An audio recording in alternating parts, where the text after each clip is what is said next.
Department, తేల్చాల్సింది ల్యాబ్లు, తేల్చాల్సింది sit, తేల్చాల్సింది CBI. ఇవేవయ్యా నాకు అర్థం కాదు. ముఖ్యమంత్రి అయితే జగన్మోహన్ రెడ్డి గారి మీద కోపం ఉంటే ఆయన హయాంలో జరిగిపోయిందని చెప్పేసి తప్పుడు ప్రచారం చేస్తే, ఈ తప్పుడు ప్రచారం చేయబట్టి ఇవాళ ఇన్ని అరిష్టాలు జరుగుతున్నాయి రాష్ట్రంలో.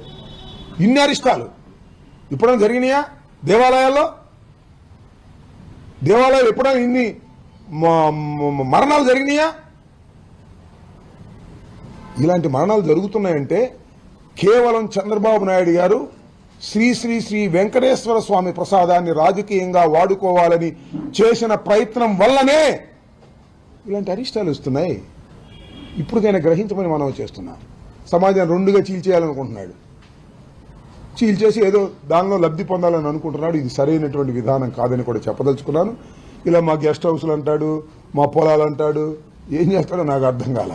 రేపు మా ఇంటికి కూడా నోటీసులు ఇస్తారు, దీనికి కూడా నోటీసులు ఇస్తారు. లీగల్గా సంపాదించుకున్నటువంటి ఆస్తులు ఏమాయి మా మీద ఇంకా చేస్తారు నాకు తెలుసు. ఇంకా ఎదుగుతున్నారు.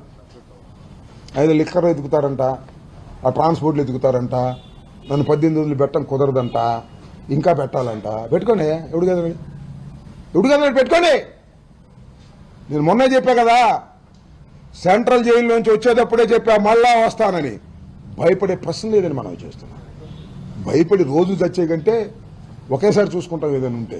ఇంత దుర్మార్గం అండి, ఇంత అన్యాయం అండి, ఇంత అక్రమం అండి. మమ్మల్ని ఎంట పడతారా? పడని చూద్దాం.